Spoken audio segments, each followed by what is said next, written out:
ଅଫୁଟା ଗୁଳି ସହ ଦେଶୀ ବନ୍ଧୁକ ଜବତ, 2 ଗିରଫ। ଆଠମଲ୍ଲିକ ଅନୁଗୁଳ ଜିଲ୍ଲା ଆଠମଲ୍ଲିକ ବନଖଣ୍ଡ ଅଧୀନସ୍ଥ ଧଣ୍ଡାତୋପା ବନାଞ୍ଚଳର ଧଣ୍ଡାତୋପା ଓଭରବ୍ରିଜ କ୍ୟାମ୍ପରୁ ଏକ ଦେଶୀ ବନ୍ଧୁକ ସହିତ କିଛି ଅଫୁଟା ଗୁଳି ଜବତ କରିଛି ବନ ବିଭାଗ।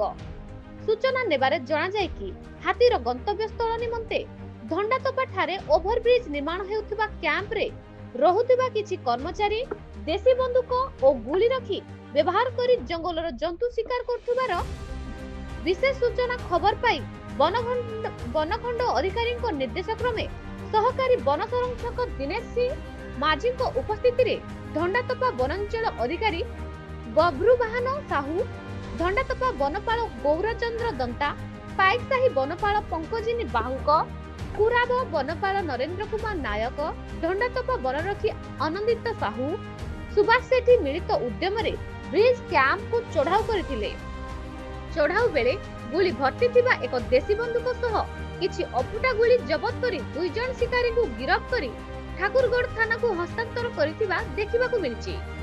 ଠାକୁରଗଡ଼ ଥାନା ଅଧିକାରୀ ଆସାମୀମାନଙ୍କ ବିରୋଧରେ ଏକ ମାମଲା ରୁଜୁ କରି ଅଧିକ ତଦନ୍ତ ଚଳାଇଥିବା ଥାନା ଅଧିକାରୀ ଶଶିଭୂଷଣ ବେହେରା ସୂଚନା ଦେଇଛନ୍ତି। ଶିକାରୀ ତଥା ଆସାମୀ ହେଲେ କିଶୋରନଗର ବ୍ଲକ ବ୍ରାହ୍ମଣୀପାଲି ଗ୍ରାମର ସୁଶାନ୍ତ ପ୍ରଧାନ, ପିତା ବିଶ୍ୱନାଥ ପ୍ରଧାନ ଓ କଦଳୀମୁଣ୍ଡା ଗ୍ରାମର ଧିବେଇ ପ୍ରଧାନ, ପିତା ଦିଗାମ୍ବର ପ୍ରଧାନ ବୋଲି ବନ ବିଭାଗ ପକ୍ଷରୁ ଜଣାଯାଇଛି। ଆଠମଲ୍ଲିକରୁ ସୁମନ ବଳବାଣୀଙ୍କ ରିପୋର୍ଟ, ନ୍ୟୁଜ ଓଡ଼ିଶା ଟିଭି।